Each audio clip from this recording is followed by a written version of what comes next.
Hello and welcome to the West Ham Fan Show here on Love Sport Radio. You're with me, Johnny Burrow, and James Jones and Will Pugh of West Ham World as usual. And I'm delighted to say that we're also joined in the studio by Jack Rosser, who is a sports reporter for the Evening Standard, and of course, Jack, a West Ham fan. I'm not, I'm afraid. You're not? What are you doing here then? Shall I go? Yeah, there it is. Right, There's the door. Thank you very much. Who do you support? I'm a Southampton fan. Yeah, so it's probably about time that we discussed a couple of weeks ago when we beat Southampton 3-0. I know. Yeah. I've discussed enough of that. Thank you. Yeah, but we haven't though, Jack, have we? No, we haven't. Not on live radio, Jack. There have been quite a lot of batterings for West Ham recently. They've been dispatching them out left, right and centre. The latest, of course, was at the weekend, that 4-1 win over Watford. Of course, for weeks of the season, we were eyeing up that 7th spot, saying, do West Ham want it? Do West Ham want it? Can they get ahead of Watford? It was, of course, phrased as a question of whether West Ham want it rather than whether West Ham could get it. Of course, in the end, you couldn't. But is there a feeling now of what if, because you made such short work of one of this year's FA Cup finalists, that perhaps you did deserve to finish higher up the table? Well, we made short work of an FA Cup finalist who lost a man fairly early on in the game and who also have that FA Cup final looming on the horizon. And I think 4-1 flattered us a bit. Sorry to say it, but I do think it flattered us a little bit. No, I think it's a good way to win the season. Don't get me wrong, but yeah, you're right. Player sent off, and it was I think it was a bit harsh. And it's been overturned, isn't it? It's been overturned, and the performance was good. He probably deserved the win, but 4-1 may have flattered us a little bit. But yeah, we said last week that a lot of their players may be a little bit worried about playing because of injury and whatnot. So I wasn't surprised to see us run out such comfortable winners, but 4-1 was a little bit unexpected. But you get those results, don't you? Last weekend of the season, you get those sort of, Palace Bournemouth was the one this year. Yeah, 5-3, I think it finished. Yeah, you get those results last day of the season. They're always there. Tottenham do it quite a lot. They did it against Leicester year before, and then they lost 5-1 at Newcastle a couple of years ago as well. So I think once you get to that stage in the season, if you get one team that's up for it and one that's really not, it can go either way. So 4-1 might have flattered them a little bit, but there's always one team that's going to score a fair few goals in the last day of the season, and it is a nice way to go out after what's been a fairly positive season for them. Yeah, and I think we've actually, and it's quite frustrating in a way that we've kind of made a bit of a habit of ending seasons really strongly. I mean, four games unbeaten, 3 in a row this year. We beat Everton and drew in Man United the last 2 games last season, which was quite a good end to the season given what we had to go through before. The year before that, I think we beat Burnley on the last day of the season away, which not many people go to Burnley and win. So, I mean, it was nice to finish well, but also it can be quite frustrating that we finished well, we started poorly. The inconsistency in between that has been quite frustrating. I don't think you're going to get that next season, though, personally. I mean, this season was a horrendous start. Why not, though, Jack? Because we've seen Mark Noble come out after the game and say, listen, next year we'll have had Pellegrini for a year. It'll be phase 2. We'll be a more complete unit. We'll operate as a side and we'll be more consistent. Does time and a magical summer holiday suddenly mean that West Ham are going to be a consistent outfit? There is a difference in it, I think, in that, the start of last season, they had Bilic, who largely treated, as much as he got, some good performance out of some good players and had an overall quite a positive time at the club, really, treated pre-season camps as a bit of a holiday. Go for a few beers with his coaches, and it wasn't that intense. And then they have the half season with Moyes to get everything back on the sort of straight and narrow, and then you get Pellegrini come in with an entirely different philosophy, and he sort of had to work out what he wanted, where he wanted it, and his message throughout that losing run at the start of the season was, we're just going to carry on going in my way and they will get it eventually, and they did. And they've had a largely good season since. So do you think, Jack, that what happened was Pellegrini came in pre-season, he worked them harder than they're used to, and that led to the downturn in results? Certainly not even working them harder. the hard work came when Moyes arrived, because he sat down with a few of the key people in the dressing room and just sort of went, "What's gone on?" And most of them were honest enough to say that it had become a bit of a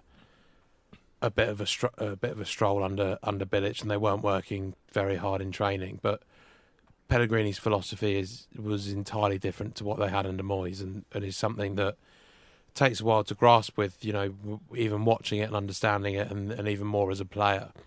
But now they've got someone whose philosophy they understand. They also had 8 brand new players coming into the squad last summer, which is going to not take its toll, but it's going to take a bit of time to get used to.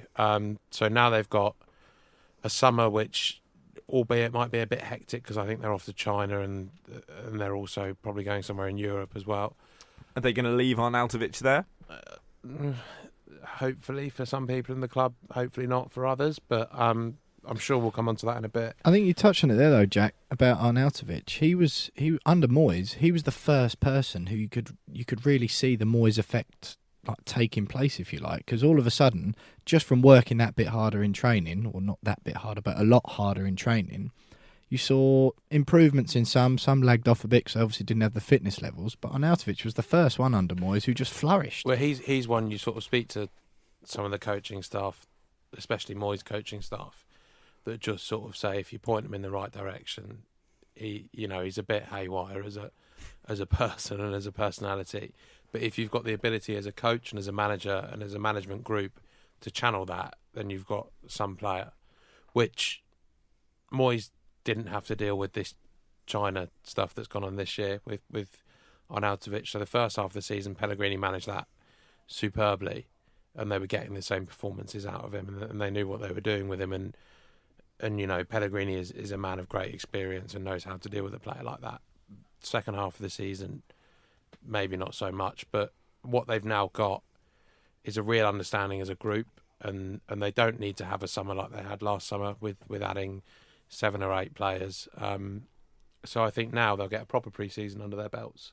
And to go back to the original sort of point, there's a good chance that they'll start the season on the right foot this year around, and the key for them is just keeping that going. They don't need to win every week. Of course they don't need to win every week. You can lose the odd game, you can get a good point, but they just need to make sure that it's not this sort of run of completely falling off and then getting back on for a few games. So if West Ham do become more consistent, and I'm still, I have to confess, not absolutely convinced that they will, but if they manage it, where should you be looking at finishing?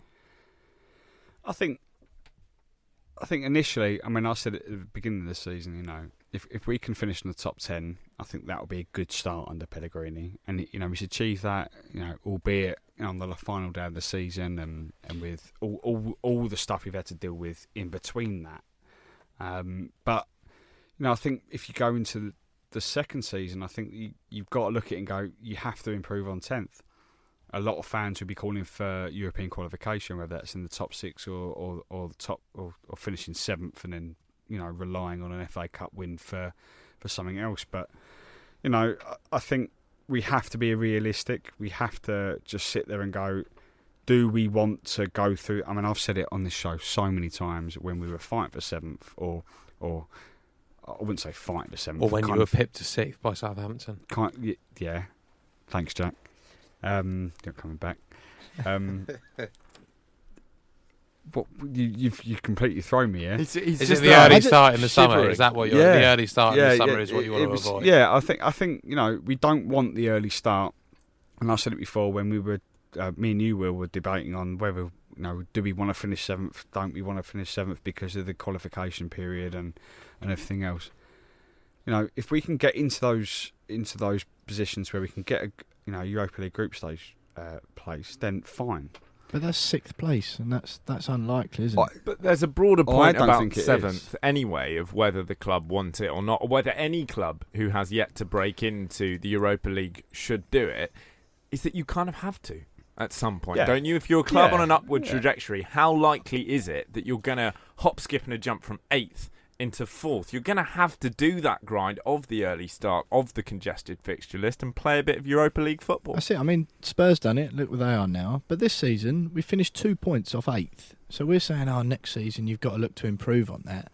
At the end of the day, we're not a million miles off it this year. So No, I we're think, not. Yeah, no, I you get know, that. what are we 5 points? 5 points off of 7th. So there's this coveted race for 7th, whether you want it or not, which I definitely do. I totally agree with you, Johnny. I think if you want to move the club to the next level, you've got at some stage. You can't just assume that it's all right because if we finish 8th this season, then we'll skip that pre-season phase of starting early. It's all right. We'll do so much work for the club that next year we'll finish 6th. That's not going to happen. You've got to strive as high as you can. But at the same time, I genuinely believe that everyone goes, 6, well out of reach for anyone outside the top 6. It's well out of reach.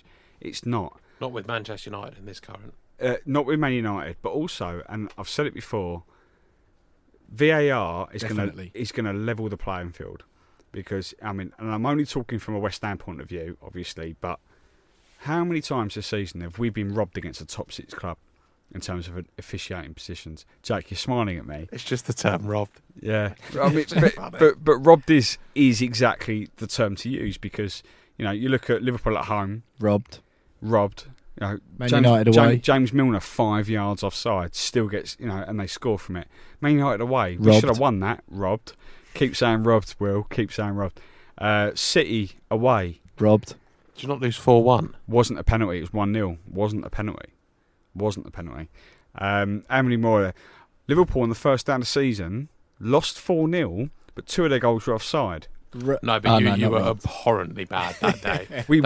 But they would have scored 4 anyway. I get your point, and that is going to pull a few things in. Goal difference. I'm not saying we would have gone on and won that game. What I'm saying is goal difference. Sometimes goal difference is actually quite important. And given the fact that we've only ever finished with a positive goal difference in Premier League history once, says a lot.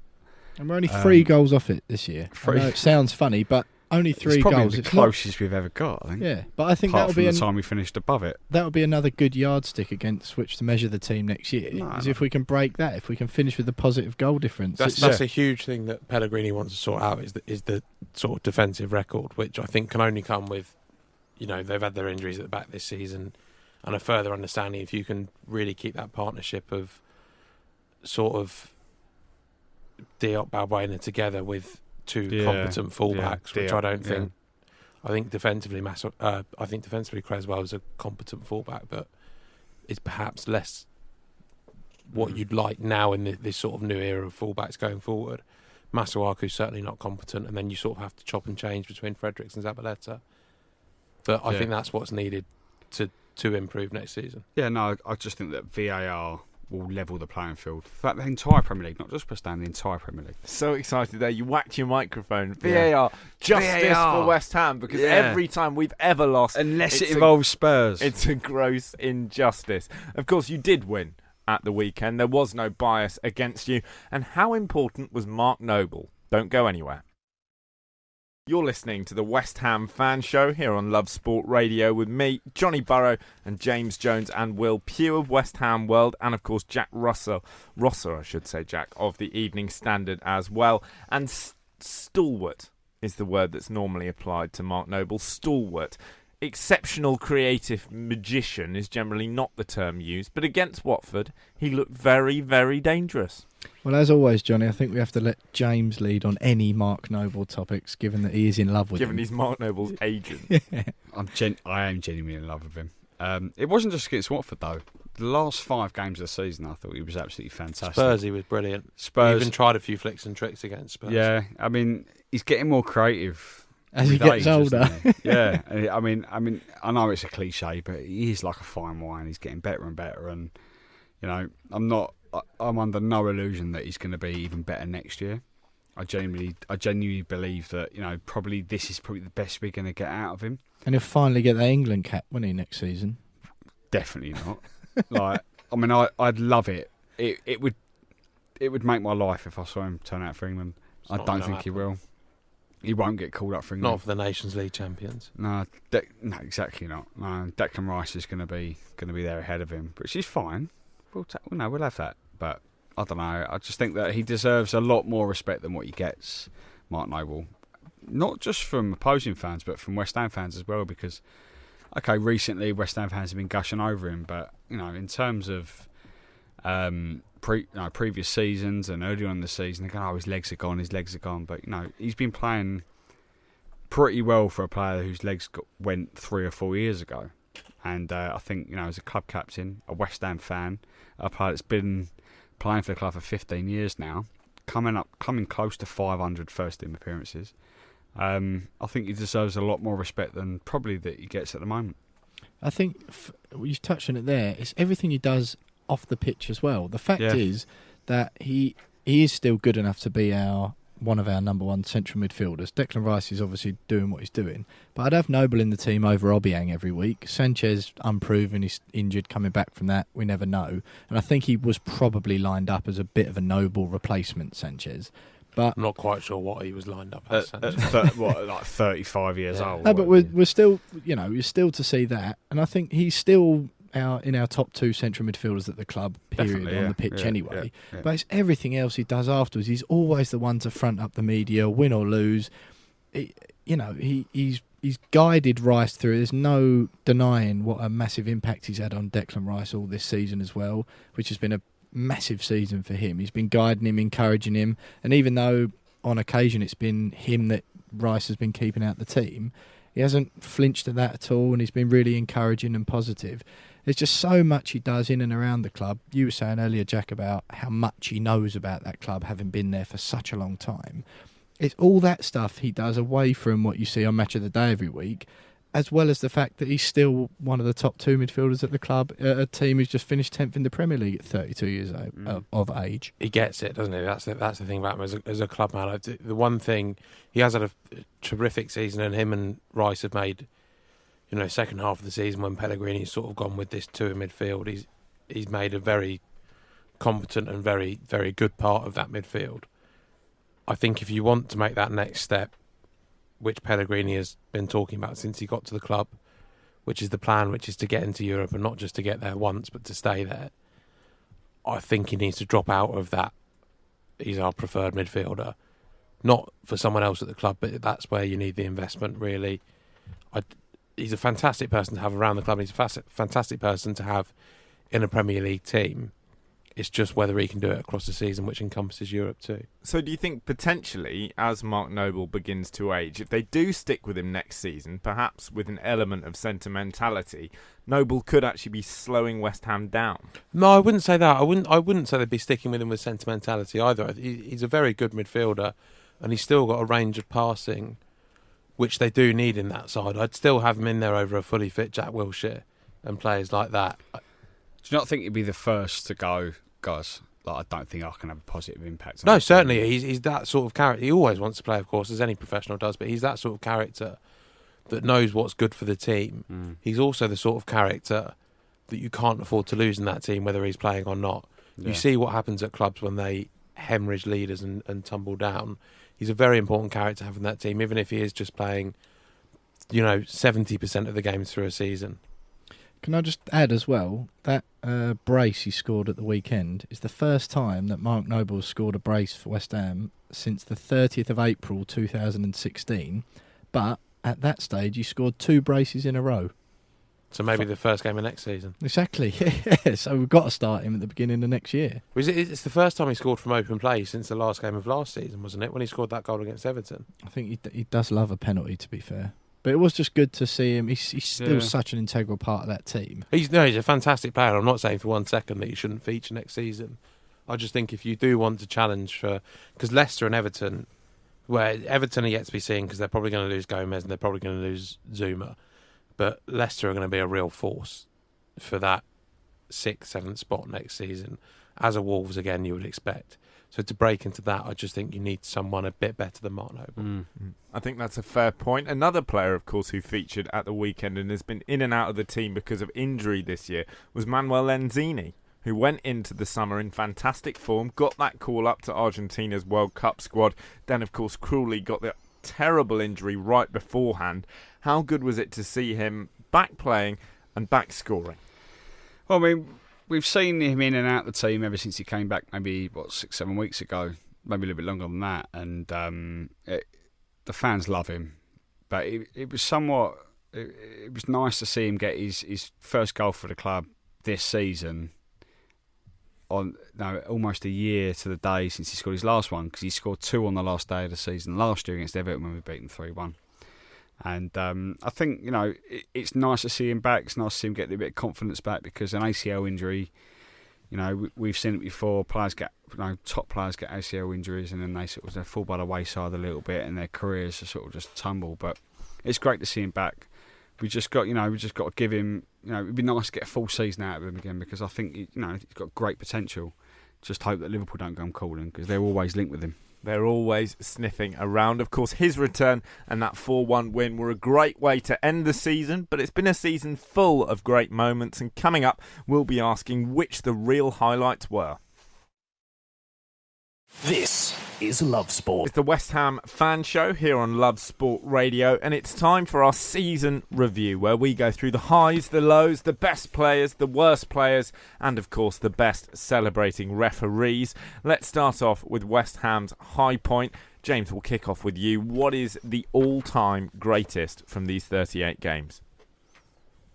I think there's got to only be one, isn't there? And that's winning at Tottenham's No Gaff. So it's superb. I think that is the high, because everyone thought they weren't going to play at that ground this season because of all the delays and stuff like that. And then it was just wonderful and just poetic that we were the first team to go there, not just to go there and beat them, but the first team to score there as well. I think that's West Ham's high point. A lot of Tottenham fans will say that it was our cup final.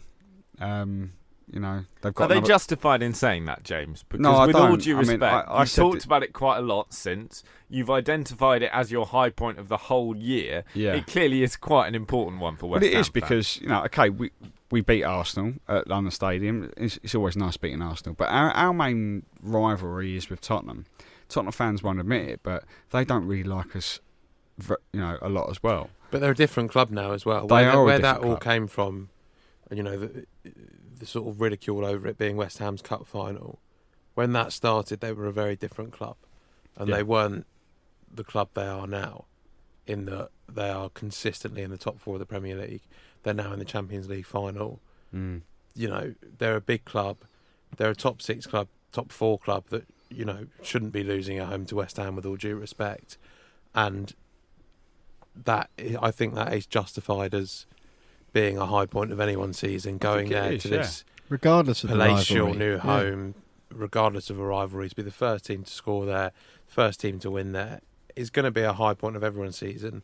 And then when you mix in that rivalry, it makes it even more special. So I think the ridicule there is a bit way late. I think it's just an easy stick to beat us back with, isn't it? Sorry, James, go on. No, I'm just kind of before then. I mean, even before then, you could have said the home win against United. You could have said the home win against Arsenal. But you go and do that. You go and you put your name in history in terms of the first team to win at that shiny new ground they've got. The brand new cheese factory, and there's no cheese room. There's no cheese room. Well, we're always going to call it a cheese room. They keep running out of cheese in the press room. It's a bit of a bugbear. But how much of it are you eating personally? Not Jack? enough. Not enough. Not enough. It goes before you get there.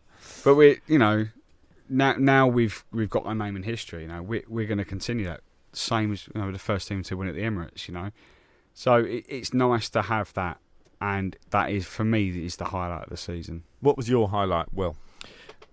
Same, definitely the same. But it's not a cup final. But it is, because, and it really winds me up. See, it's not. No, but the thing is, right? It's not a cup final. Every time, it's not. It's a league game. Every time my Tottenham friends have come to me since that game, giving it's your cup final, they're sneering it at me, which means they're annoyed about it in the first place. Yeah, exactly. Yeah, and one of them, I've got one Tottenham fan who is a sensible, reasonable, level-headed person. Outside of that, where'd you find him? I know, it was strange. His dad supports West Ham, so I think he's got a bit of that.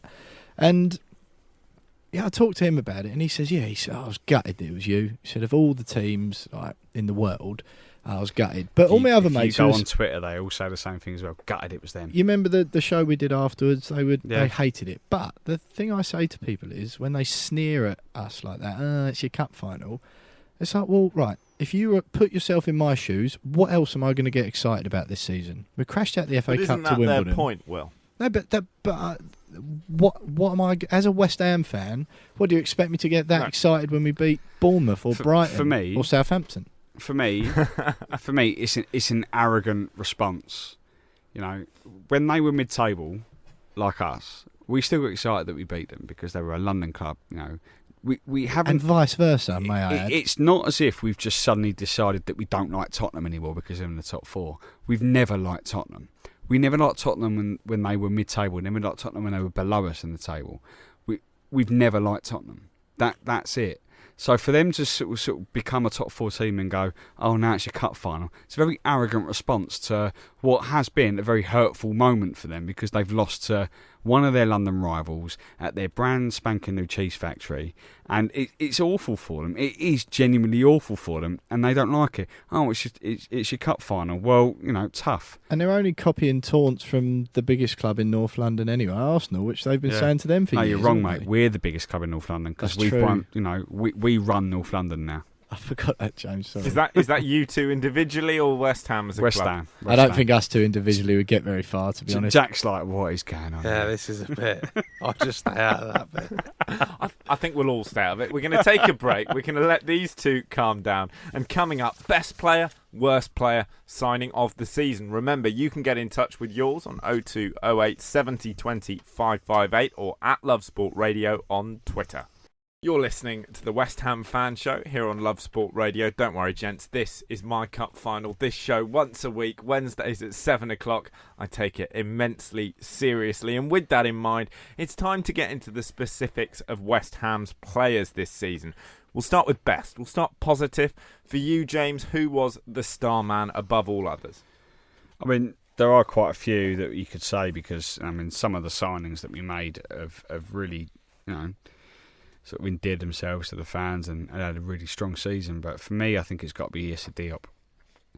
You know, a lot of people say Fabianski, a lot of people say Balbuena, Anderson, but I think Issa Diop, given that, you know, he came with a little bit of reputation, you know, with a relatively, you know, quite a big price tag for his age. I think it was 22 million quid, 20 years old. But he's come in, he's been solid. He's only had I think he's only missed 1 or 2 games out of injury. I think he's been absolutely superb, and I think we'll be very, very lucky to keep hold of him beyond next season. I think it's just been a wonderful signing. He's been played to within an inch of his life as well, hasn't he? When Balbuena was injured. Yeah. And he had a tough start. I mean, on his debut against Arsenal, he scored an own goal earlier on the season, and it was like, oh no, what have we got here? But then he's grown, and I think we spoke to Sam Incasso on the show like right at the beginning of the season when we beat Wimbledon in the League Cup. Do you know, there was a moment in that game, and I was sat next to Sam, and we'd done an interview with James Hansen, the Wimbledon striker, the day before. Colleague Giuseppe did it, and he was like, I'm going to rough up some of these new continental signings. And about 20 minutes in, he gave Diop an elbow, and that just seemed to click, switch, and read, right, I'm here now. And Diop was phenomenal from that minute onwards, and he scored, I think, as well in that game. Yeah, he did. Yeah, and I think that was the point I was going to make. So, because we spoke to Sam on this show like, earlier on the season after that game, and he said it was that moment where it kind of kicked Issa Diop into life.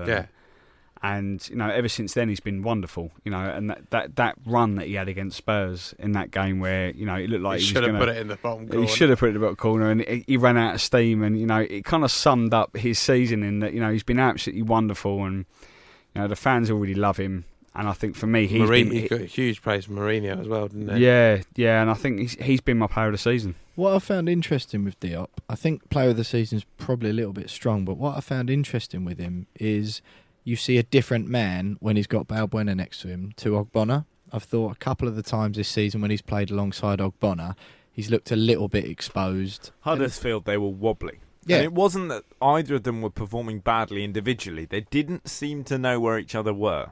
I think that as the Balbuena next to him, that dynamic just works. It's worked from pretty much the moment they stepped on the pitch together, which rarely happens.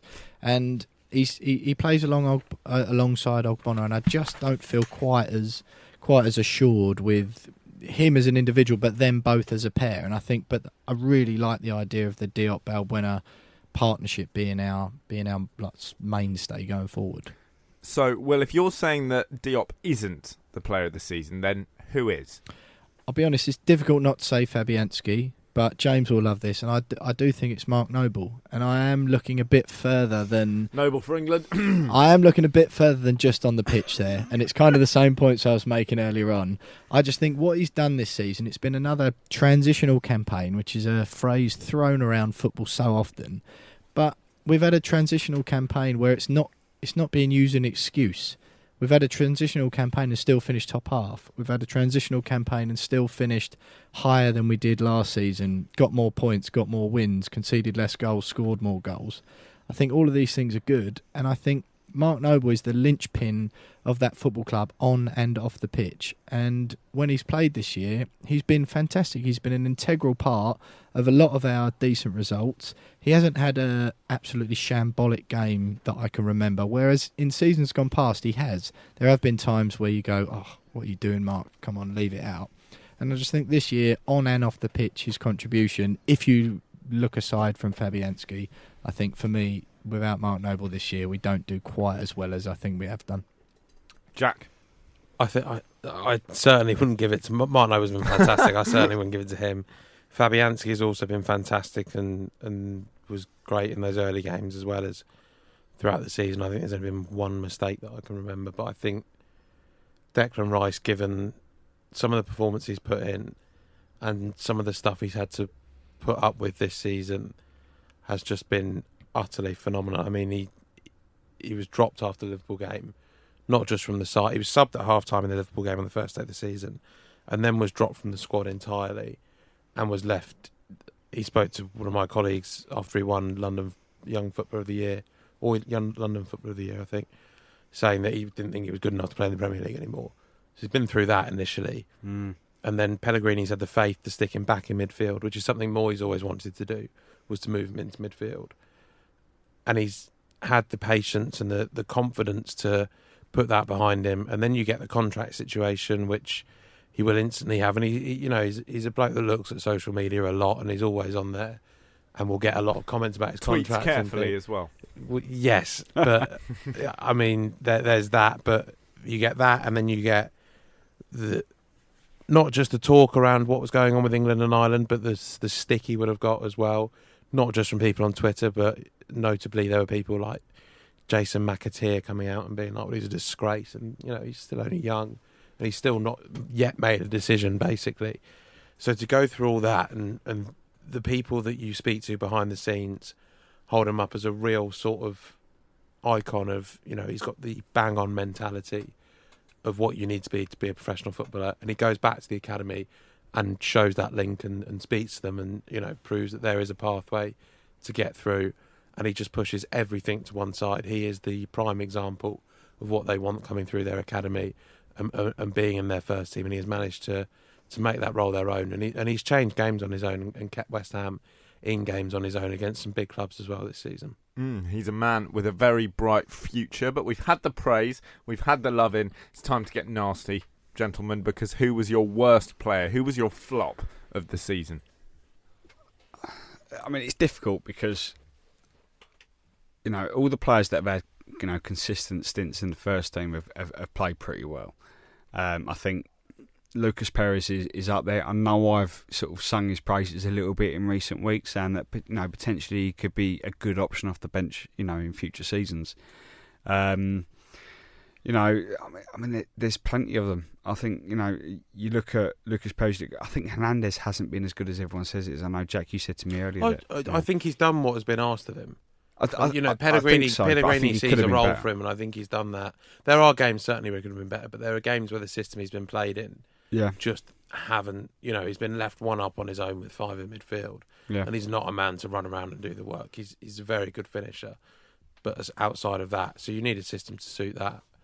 But it is tough to pick a worst player of the season. It is a strange one because a lot of fans will go, "Oh, Carlos Sanchez." Well, it's not.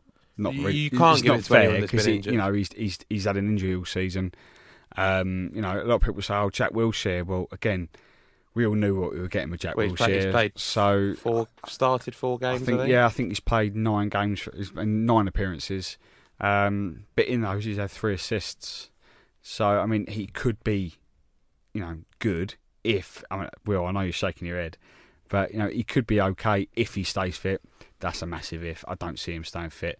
So, but it's very difficult again for someone that's been injured for large parts of the season to go, "Oh, that was the worst player of the season." It's very difficult to call it because there's been no one consistently playing for the football team all season that's been consistently poor. But then you'd hope that anyway, wouldn't you? But I have got one. I've got one that sort of stands out a little bit. Well, and I think, unfortunately, it's Big Andy. But he's been injured as well, hasn't he? He hasn't played a lot, but then I've not seen him for 4 years. First of all, but you're not going to have a team that finishes 10th. You're not going to have a player playing regularly, as you put it, poorly every week, are you? You're not going to have someone getting in the team week in, week out if they're not playing well. But I just think, he has turned out in a shirt a few times this year, and I think even there was that period he went through, wasn't there, when he was playing for a deal, and from where I was sitting, he certainly wasn't playing for a deal, and I just think it is difficult because I don't think we've had a bad season, and there's no one, unlike previous seasons, that stands out where you go, "Oh, he's been atrocious." Gökhan Toure, Sofiane Feghouli, Kepa Blanco, those sort of players. We haven't had one of those this year where you can't. Kepa Blanco, what a player! But we haven't had one of those this year where you can't wait to get that person out the football club. But if you put it in that context, and this is one that sort of thought about literally the last couple of minutes, but I'd probably give it to Marko Arnautovic. No, but you can't. Before Christmas, he was outstanding. But then I see your point. But then I do see. He gets one move that doesn't come to fruition, and just stops turning up for the second half of the season. For the worst player of the season award. Yeah, you can't. That's just you can't. I can't think of anyone else who's more deserved. No, but for someone who's played so well for so long before Christmas, you can't. 6 months. It's not long. It's half a season, isn't it? It's not long. Marko Arnautovic is West Ham's top scorer this season. Are you honestly going to suggest he's been their worst player? All right, not their worst player, because the worst players would be the ones that have played 2 or 3 times and got injured, but you can't give it to them because they've not had a chance. He's been fit for the large part of the entirety of the season, had a good first half of the season, and then from there has been linked away, not get his move away, and albeit, there were other factors dictating why he wanted to move and things like that, but he's not been able to come back and show the sort of mature mentality to be like, no, do you know what, I'll crack on and make sure that when I do leave, they get even more money for me and I get an even bigger contract. There's been no attitude towards that. The last few weeks, Jack, he's been clicking back into gear. Slowly, but, it's getting near the transfer window, isn't it? that was going to be my point in that, and I do see your point in that, and maybe not worst player, but most disappointing. I get it because he played well up until Christmas, got linked to China, got offered a ridiculous amount of money to go over there, and I don't blame him for wanting to go over there. And I've said that before over Christmas. I don't blame him for wanting it. It was the way he dealt with it.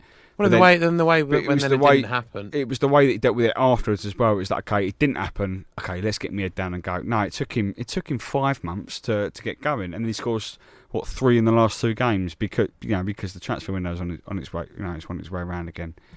No, but I get it. I do get it. Most selfish player, most arrogant player, most disappointing player is not the same as worst player. And I don't think there's no one that's has been poor on a number of occasions, particularly after Christmas. But he's your top scorer, James. But the first... He wasn't for 4 months. But he is now. We're looking back on the end of the season. He's your top scorer. Does that not say more about the rest of the squad, though? Quite possibly, but I don't think that your star man going forward, and he has been that over the course of the season, I'd say could be your worst player. Okay, but Anderson's output hasn't been superior. You can spin it the other way and go, well, Felipe Anderson has been up for playing all season. Have they not scored? And still has got one fewer goal. Have they not scored the most amount of goals across all competitions between them? Arnautovic's got 11, Anderson's got 10. Is that just... Anderson's got 11. Has he? All comps? In all comps. But just to... flick it back while Johnny checks that. Andy Carroll, 14 appearances, is 1 goal in the FA Cup. 12 Premier League appearances. I was there at that game. 0 goals. It was a weird game. He was atrocious in that game. Because I was like, I think about 2 minutes before he scored, he got the ball. He ran round the keeper, and then ran into the side netting. With the ball, and then scored a minute later. And was like, because I had 500 words written on why that was his last game for West Ham, and then he scored. And I had to delete them. 500 words. Yeah. I mean, you could have said 1 word and it was rubbish. Well, that settles it, doesn't it? Andy Carroll, the most annoying West Ham player of the season. But coming up, who was your unsung hero? You're listening to the West Ham Fan Show here on Love Sport Radio. You're with me, Johnny Burrow, and Will Pugh and James Jones of West Ham World. We're also joined by Jack Rosser of the Evening Standard in the studio. And we've had a good scrap here on the West Ham Fan Show, which is what we like. And I'm interested to see, gents, whether you're going to agree on my next question, which is I need you to nominate someone for the following category. Who has been West Ham's unsung hero this season? If you say Mark Noble, I'm going to blind myself. Robert Snodgrass, for me. No brainer. I think this season fans have actually started to notice him a bit more, to be fair. He was one of those figures of mirth at the club a little bit, wasn't he? Where everyone kind of wanted him to do well and they laughed when he was on the team sheet and he was like, oh, go on, Snoddy. But I think this season he's actually been outstanding. I felt a bit sorry for him when he arrived at the club 2 years ago because he was there to replace Dimitri Payet. Well, and he was given the sort of spiel when he arrived, as well as, sold as, you're going to come in and be this, you're getting the club you deserve now. You've done all this in the Premier League. Bilic gave him a big, where do you want to play? Where do you think you're going to be the most effective? And I can't remember which way around it was, but he either said, I want to play on the left. That's where I'm the best. And then Bilic called him up to go on and he went, right, go on the right, mate. Either way around. And then he was just stuck there and couldn't do anything. And then has had a torrid time being shipped out to Villa, and all the comments that have come from chairman and co-chairman and CEOs and everything about how bad that transfer was. Well, he, of course, personally blamed motorway service stations on elements of his form, didn't he? Where he dropped off, had perhaps put on a little bit of timber, and he said, well, listen, I'm driving a lot, so I keep eating rubbish. Encouraging for him to come back from that as well, because he's looking very lean, very athletic, and every bit the Premier League footballer. Well, Pellegrini told him he was too fat. But reckon he phrased it like that? Genuinely, he told him he was too fat. But in the summer, we were hearing rumours that and words out the club that Pellegrini, although he did say that, but Pellegrini quite liked the look of it. He's a huge fan of him because he likes that sort of player. Yeah, and and there was a picture of Pellegrini.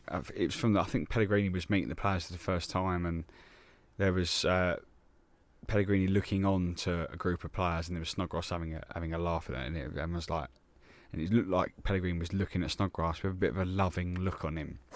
And you're reading a lot into that. And it'd only been about 3 days, and everyone on Twitter was like, he's oh not my been God. to Burger King in a week. Pellegrini loves Snodgrass. But he's someone no one expected it to turn into the way it did, in that, he's getting starts, he's someone playing 35 games. He's desperate to prove himself to that fan base, because he's not only, had the sort of time he's gone through of being pushed out on loan and almost being the scapegoat for how bad things got. A lot was put on his shoulders, but he's gone away. And before he'd been pushed out on loan, he'd already moved all his family down, and they bought a house, been put into schools around there. So you have that as well. He's desperate to make a fist of it at West Ham, and to turn it into a positive experience. And this season has gone a really long way towards doing that. We are, of course, underway in tonight's Championship second leg semi-final playoff as well. It's Leeds 0, Derby 0 at Ellen Road on the night. Important to remember that Leeds 1-0 up on aggregate from that first leg, and we will have updates for you from that game throughout the show this evening. Well, I'm interested, is your unsung player for West Ham the same as James is, or are you going for a different option? That was my one. That was yours, James. I That was apologise. Who are you going for? I can't disagree with Snoddy. I think he's been brilliant. I genuinely. I mean, I know I was raving about Perez, but no, I can't pick Perez. No, no, I think it has to be Snoddy because as I said before, he arrived at the club and we just sold Payet. He's been brought in. Everyone thinks, oh, he's Payet's replacement. How can he bring him in? And it cut him on the back of us giving that sort of derisory £3 million bid, didn't it? And then we ended up signing it for 10, and it was all a little bit weird. But 2 years down the line, he's shown a lot of commitment. He clearly loves playing for us because he's shown a lot of commitment to the whole Isla Caton fund, and he's got really involved in that side of the club and with the fans and everything else. And then on the pitch, I've never seen him give anything less than 100%. And I know that sounds like a cliche, but I genuinely haven't. Even during the games that we've been well beaten or we've played really poorly, he's always giving everything. And that's all we ask for. And Issa Diop said in an interview recently, the fans, we don't want We don't necessarily want the best players in the world. We just want players that give 110%. And if there's a player in that squad that always gives 110%, it's him. So I think he deserves a lot more credit. And in terms of performances as well, not just player performances, but team performances as a whole, what's been the highlight? What was the best game of the season to be a West Ham fan? And I'm ruling out your cup final. I'm talking about performances here. It's all right. We haven't made a cup final this year. I'm not just saying it just because Jack's in the studio either, but I was asked this question, a few of these categories earlier on in the season, and I genuinely do think Southampton away, when it was, I think we drubbed you 2-1, didn't we?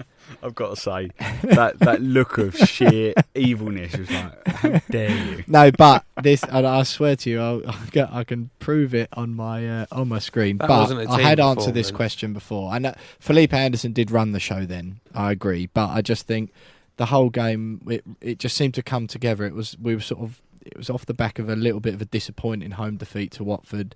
Anderson was used to his full potential for the first time, and I think the team played in a way that meant he could come to the fore as well. It was in the middle of a packed Christmas period. It's a bit of a strange time for the club, and I thought that before I knew you were coming, Jack, I promise. Yeah, I was there. It was horrible. But no, from a professional base, yeah, it was a good performance, and players like Rice did give the platform for Anderson to do things. I think one performance that was really quite important, and I think was it one of the first results against the Big Six, was the 0-0 at home to Chelsea. When you've got, and I remember reading after the game, Chelsea fans waxing lyrical that Jorginho had strung 100 and something passes together, and It's a record, wasn't it? For the yeah, and the fact that he'd done that is probably testament to the way West Ham defended, because he couldn't find one through. He was, I know it's the cliche about Jorginho, and I think he's actually quite a good player, but he was forced into playing so many short passes left and right that he didn't really have too much of an effect on the game, actually. I remember sitting down after the game looking on Twitter and everyone going mad about him and just thinking, actually, I didn't notice him at all. He strung 100-odd passes together, but he didn't have any impact on the game, and I think that's a testament to the way that West Ham played as a team. And it wasn't too long after that start to the season that had been so poor, and to be able to do that and to get a point and then to follow it up, I can't remember how it was followed up, but not too long after was the result against Manchester United and the result against Arsenal. They all came in quite quick succession. That was quite an important result in having the trust that Pellegrini always talks about, the trust and the faith in his way of playing. I think for me, it's got to be our first win of the season, the win at Everton, because we're going in on the back of 4 straight defeats. Everyone suddenly Pellegrini's future's been questioned already after 4 games. I was in that press conference. That was hilarious. He did not take that well. Yeah, of course. I mean, I'm not surprised either. And we conceded 12 goals or 15 goals, whatever it was, and everyone's going, "Oh, West Ham are going to go down this year. It's going to be hilarious." And we rocked up at Everton away in a ground that notoriously we don't do very well in. We've got a really poor record at Goodison Park. Pellegrini changed it, and we rocked up there, and it was a really. I mean, yeah, Everton weren't great, but it was a really good team performance, and gone there, won 3-1. Yarmolenko really showed up, and it was a shame that he got injured only a few games later, but. That was the beginning of the season, because then we went, got a great result against Chelsea, beat Man United at home, and then that kind of provided the platform for what turned out to be an okay season at a ground where we don't normally get results. Yep, there were moments that impressed this year for West Ham, and the focus now is, of course, on next year. Who'll stay, who'll go, and who could come into the club. Don't go anywhere. This is Love Sport.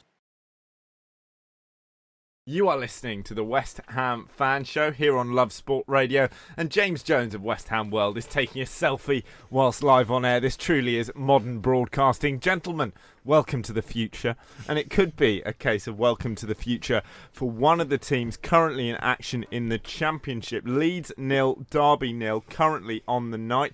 Important to remember, Leeds 1-0 up from the first leg of their Championship playoff semi-final. Of course, we saw Villa reach the playoff final last night. Perhaps a little bit fortunate, squeaking past West Brom on penalties. How do you see it going tonight? And overall, who do you think will go up, and who would you like to go up? I don't mind that out of either of these two teams, Leeds or Derby. I think they're two big clubs that both should still be in the Premier League. I think Derby deserve to be in the Premier League. Do you remember how it went last time? Yeah. Norberto Solano, free kick, 5-0 away. What a game that was. Big Nobby, yes, yeah. No, I think, I think Leeds will probably be better in the Premier League next year. I think they stand their own a little bit better than Frank Lampard's Derby. But both sides should be in the Premier League, I think. Particularly Leeds. I think Leeds are huge. You know how it works, so only one of them can go up. Yeah, I mean, I can't really decide. I mean, I'm completely indifferent to either side. I mean, if anything, I prefer Derby because I'm not a massive fan of Leeds. From a purely But not selfish me- view, not Villa's me- a shorter trip, isn't it? Yeah, and I've got Villa in my family, obviously claret and blue blood and all that. But my grandpa's a Villa fan, and a Liverpool fan. That's a Liverpool there. No, he's a Villa fan. You're the Liverpool fan. in yeah, your I'm the family, Liverpool aren't you? fan. Yeah, so yeah, I've got Villa in the fan. So I want Villa to go up naturally, but I don't really care out of either three of It's them. easier Really. to get back from Villa Park than the other two. I don't really care. That's the only Just a factor bit. for You're you, just Jack. thinking of a journalist that may be asked to go to one of those Yeah, grounds. don't have to at go to some Cardiff point. next season.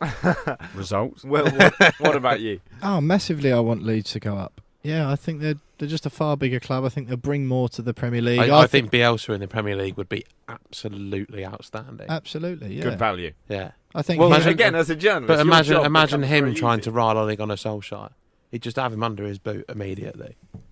But not just that. I think that the fans as well. You've got to think of that. I think of it as a game going fan as well. Seeing the away end absolutely packed with Leeds fans, and the atmosphere will be brilliant. It's Can't another imagine great away anything ground to worse. go to. I just think they bring so much more to the spectacle and the product that is the Premier League than Derby County. I just think they're in that sort of West Brom sort of league, aren't they? Where Ooh. no one really cares whether they go up or down or what they do. I think from a Leeds perspective, I think most people just want them to go up just because of Bielsa. Like, They are a he's great an- fan base, because he- though, and it's a because he's nice nutter. stadium to go yeah, to. Yeah, but I think Bielsa's the big one. Yeah, Everyone wants to see would Bielsa be in the Premier fantastic. League, and that's absolutely fair enough because he's box office, isn't he? But I don't know. I think I don't really care either way. We've got a bit of handbags on the pitch at the moment, and it seems to me that Derby's Lawrence might be quite lucky to still be on the pitch. I'm not a professional lip reader, but what I thought he said to the referee after he was given a yellow card might have possibly warranted a second one.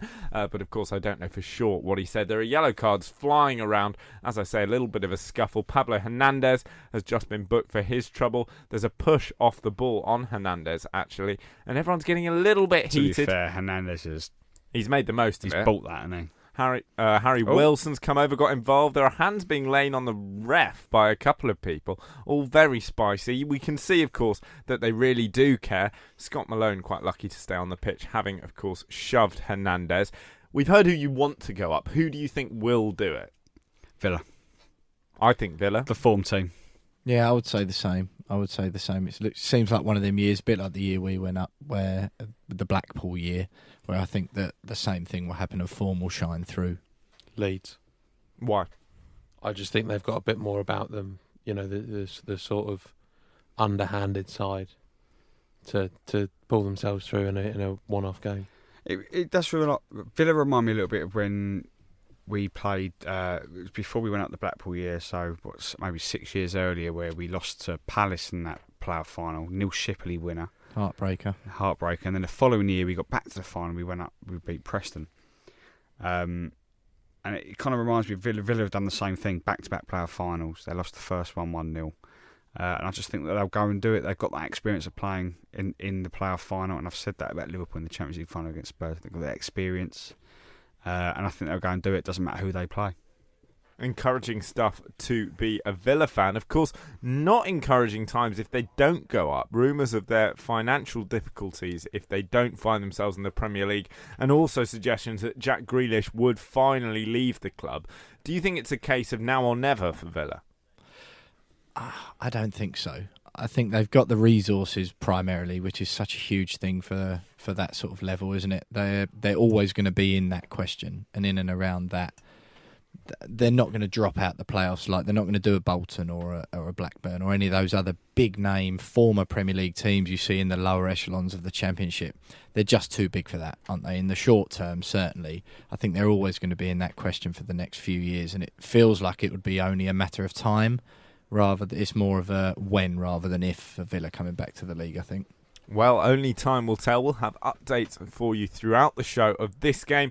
It's Leeds 0, Derby 0 at Ellen Road. Leeds, of course, 1-0 up after that first leg win against Derby. Frank Lampard's side, of course, hoping to complete a comeback, win a place in that playoff final, and eventually win a place back in the Premier League, where James Jones is suggesting both of these sides belong.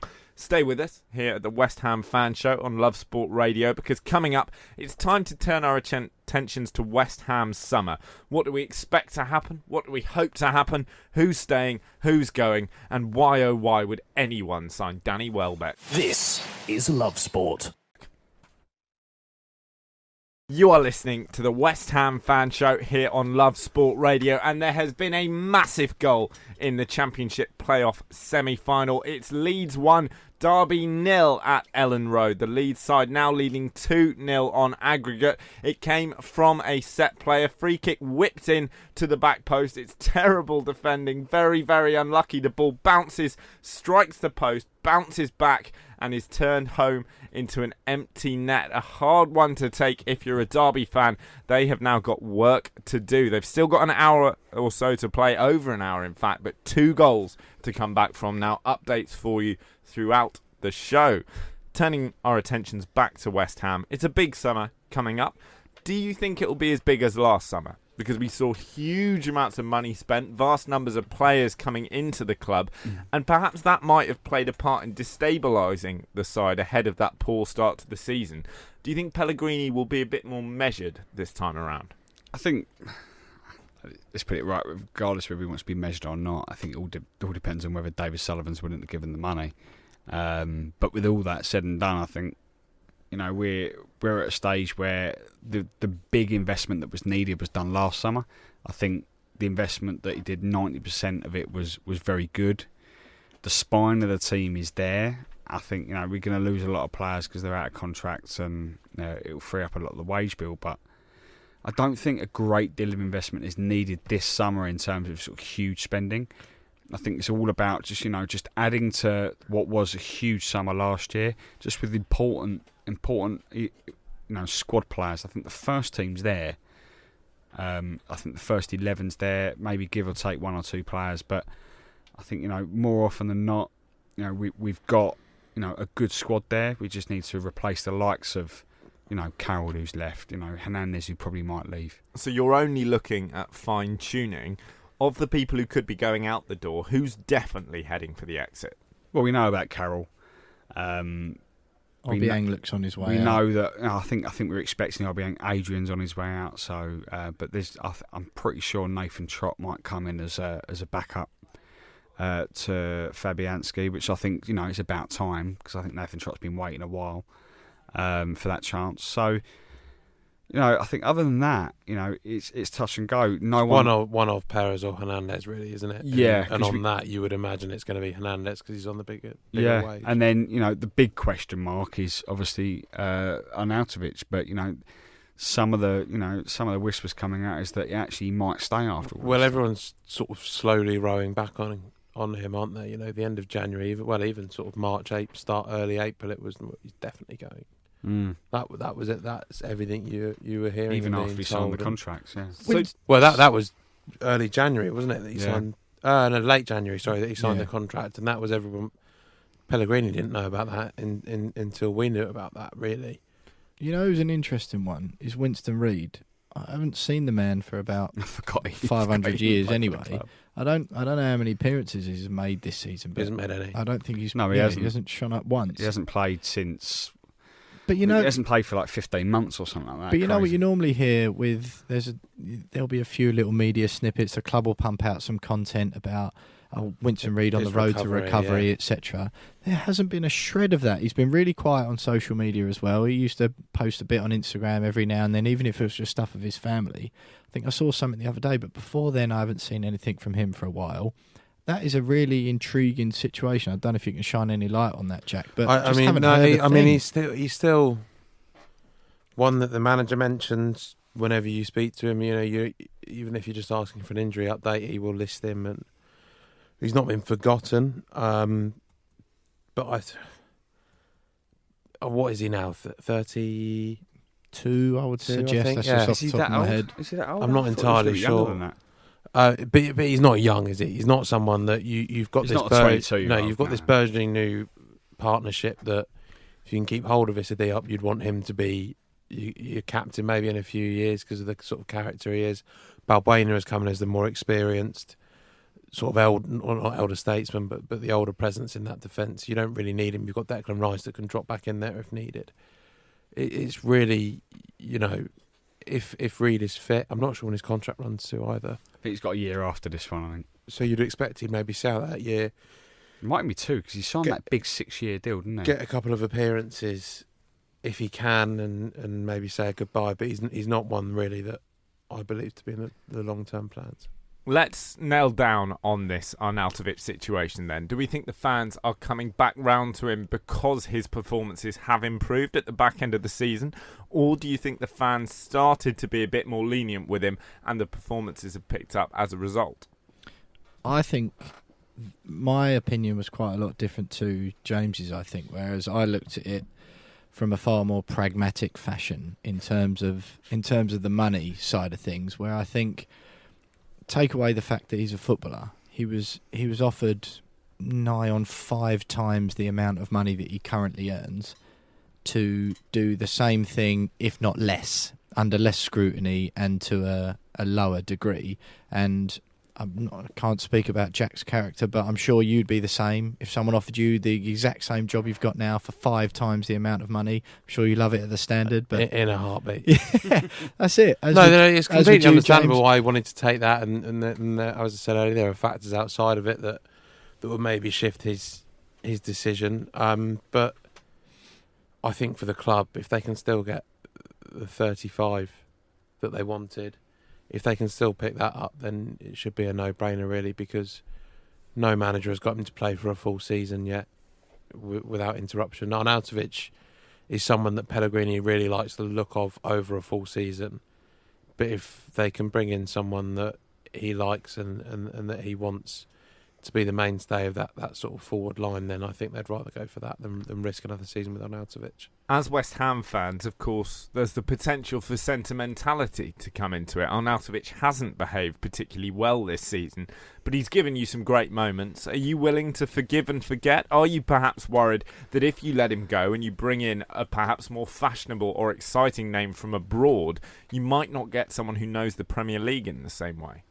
No, I don't disagree in that, and there are a lot of fans that, regardless of how many goals he scores, they won't forgive him. My brother being one of them. Actually, we were in France when he scored his first goal against Southampton when he went 1-0, and I said to my brother, Ollie, we're 1-0 up. He went, who scored? I went, Arnautovic.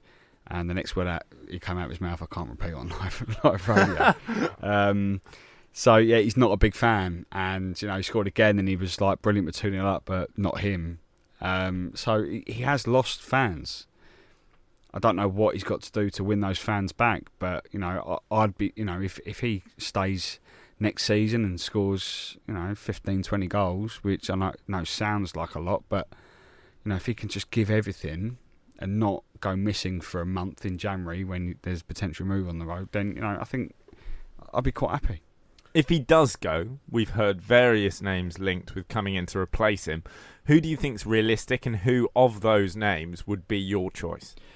I'd like to see Mitrovic. I'm not sure whether or not he's in that same bracket. I think perhaps he could be.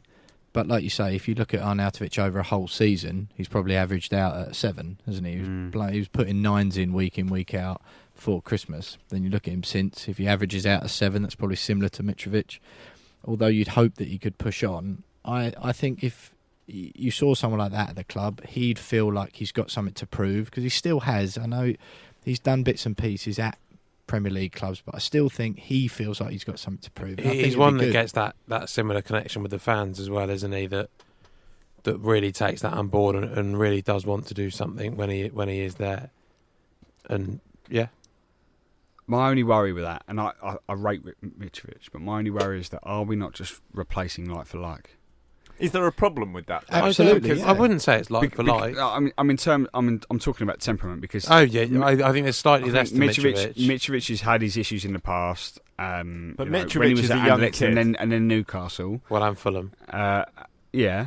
And then suddenly we've gone, right, okay, well, we've had enough of Arnautovic because, he thinks he's better than he is. And then suddenly we're going to replace with someone that could potentially do exactly the same thing if he has a good 6 months. But on the mentality point, there is a separate issue with Mitrovic, though, whereas Arnautovic is like he is, having matured. If you look at accounts of what Arnautovic was like as a teenager, for example, on loan at Inter Milan under Mourinho. Well, Mourinho said that, you think Balotelli's bad, look at Arnautovic. Exactly, whereas Mitrovic has had those problems, but he is still a very young man. He is maturing.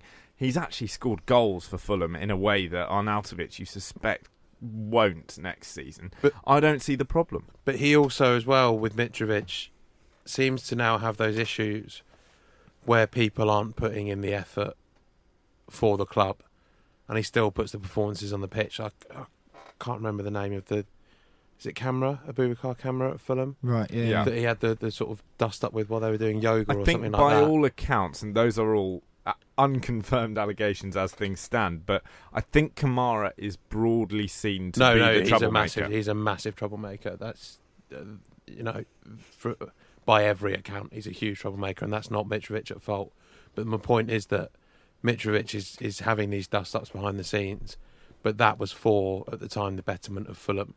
That wasn't him throwing his toys out of the pram because he's not got to move somewhere. That was because he was fighting to get everyone on the same page. Shows he cares. Yeah, and I think he is a player with temperament, and on the pitch, I remember him playing a game where he came on as a substitute against Saints and was booked within 20 seconds.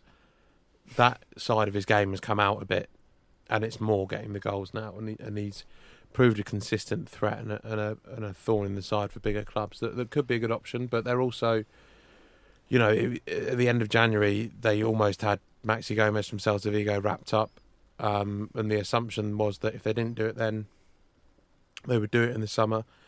Until today, it was in the paper today, our paper today, that it is very still much the assumption that he is the top target, and they're confident of bringing him in. There were suggestions today that we could see Gomez play with Arnautovic. That's something that we're not really discussing here. Do you think it's possible? That is something they're looking at, regardless of whether Arnautovic stays or goes. They want to add Gomez because you can't have that burden on Arnautovic all season. So they could spend that money. They could spend 45 million quid without getting perhaps 35 for Arnautovic. Yeah, you would think so, given... I know there was a lot of expenditure last season, but there's going to be a hefty amount of money off the wage bill this year. Andy Carroll's on, sort of 100,000. Sami Nasri wanted a lot. If Javier Hernandez goes as well, that's a lot of money, so it frees up a lot of cash. It's almost 300 grand a week, though, isn't it? Could be quite a lot of money flying around. Those aren't the only names who could potentially either replace or partner Arnautovic. This is Love Sport. And coming up, we'll be naming a few more. You're listening to the West Ham Fan Show on Love Sport Radio, and we've been discussing the potential future of Marko Arnautovic. Will he stay? Will he be replaced? Or will the club perhaps sign a striker to come in and play alongside him? Of course, Gomez from Celta Vigo has been talked about a great deal, but one name we've heard mentioned in the past few weeks is Andrea Bellotti of Torino. Do you think he's a realistic addition, and would you prefer him perhaps to Gomez? I'd prefer him to Gomez. But I don't think he's a realistic target. I think, I think I said a few weeks ago when we were talking about it, he's a football manager legend. I used to sign him all the time, football manager, and he used to bang the goals in for me. But realistically, I can't see him. I think a bigger club will go in for him. No, and we've spoken about how important it is to get big wages off the club's book this season, and then you do that. And because he'd demand big money. Bellotti would swallow the lot up. So I'm not quite sure who it is that's written that, but I really can't see that being a realistic target this summer. That strikes me as a bit when we were talking about Piatek earlier in the season, it was one of those signings where you really liked the sound of and you thought, wow, that would be fantastic if he could come. But in reality, and as we've seen with his move to AC Milan, in reality, you always kind of knew it was probably that little bit too far for a club of our size at the moment. Yeah, I think, and that's been the story of our striker search for so many years. I mean, it was only a few years ago that it was that summer where, we were allegedly close to signing Lacazette or Batshuayi. And ended up with Simone Zaza. I mean, What a signing we that all know was. what happened to Simone Zaza and what happened to Lacazette and Batshuayi, both scoring goals in the Premier League. I know Batshuayi's been, had a little bit more of a disrupted, but he still played in the Premier League and scored goals. He's got a title-winning goal for Chelsea. Lacazette, one of their leading strikers at Arsenal. So we don't get those top strikers. We have to settle for a little bit less. So Belotti, I don't see it happening. And it won't just be players coming into the club in the summer. Of course, there might be a few headed for the exit. I know you two traditionally haven't been very keen on Mr. Masuaku. He's got all the tricks from left back, but he's not perhaps the best defender. Will Pugh looked outraged. I was going to say, I love him, Johnny. Do you love him as a defender? Yeah, Will? I'm assuming you mean King Arthur. King himself. Arthur. I do apologise. The sword in the stone. Absolutely. No, I love him, and I've read the stories come out in the last couple of days. It's absolutely broken my heart. So, all these big name signings we're looking forward to this summer. Rest assured, it's not going to happen, mate. He's safe at West Ham. He's Tottenham couldn't afford him, could they? So what is That's this the way rumour? you want to look at it. Say that again. What is this rumour? Well, no, the rumour is that Tottenham have been tracking him, and Borussia Dortmund. It's my colleague Warren Houghton at The Sun wrote the exclusive for that Borussia Dortmund and Tottenham are apparently tracking the left back. Spurs obviously in dire need of a wing back. If the reports of Danny Rose obviously on his way out the club. Ben Davies is probably the more likely one to leave at the moment. Danny Rose I can see saying, but Tottenham's first choice is Sessegnon, and Sessegnon's first choice for a move, which is really quite likely to happen. But is Tottenham. Sessegnon's first choice of position left back? Not entirely, but they're not looking at getting rid of. But I Nor is personally Masuaku's, to don't be think fair. but Tottenham, to delve into it slightly, aren't going to get rid of both, so they're going to have one. And then Sessegnon, you see what Pochettino can do with him. But on a Masuaku side, I can't see him leaving this summer. But I also think they need to replace him. So I think what we've seen from Masuaku this year is that Pellegrini likes him. I was a little bit worried about sort of where he'd go. I would say worried. I questioned, is probably the better word to say, is whether he would fit in under Pellegrini. But Pellegrini's used him, and he's used him well. Okay, he's not been consistent, but I mean that's been Masuaku even before Pellegrini arrived. He's not a consistent player, but I think particularly towards the end of the season, I think he's played pretty well, and he's proven, much like Antonio has, much like Perez has in stages, that could be effective squad players under Pellegrini moving forward. And I don't see why we should look to sell him. Absolutely. I think that's what he did become a bit of a joke figure for a while at the club, didn't he? But let's not forget that he was the apple of everyone's eye not too long ago as well. The Lukaku song was floating around the London Stadium left, right and centre. And I think he has gone... It was quite a drastic dive, wasn't it, from the form that saw him become a quick fan's favourite. But I do honestly think, joking aside, that this season he has really come into his own a bit more. Yeah. Gents, we're coming to the end of the show, so I'm going to offer you all one signing. It has to be a realistic signing. If West Ham could bring in one player, one star man in the summer, who would you go for? I would have Mitrovic, I think, proven Premier League track record. James Ward-Prowse. Ooh, and Jack? God, that hurts. I think it would be a Mitrovic or a Maxi Gomez. They need a striker. A centre forward could come in. The question then is, will Arnautovic stay? Will he go? Is he capable of playing in a two? Is he capable of working in a team? We'll be answering these questions and more throughout the summer. We'll be looking at all those transfer rumours, the comings, the goings, and of course, in Masuaku's case, the stayings. Join us next week on the West Ham Fan Show.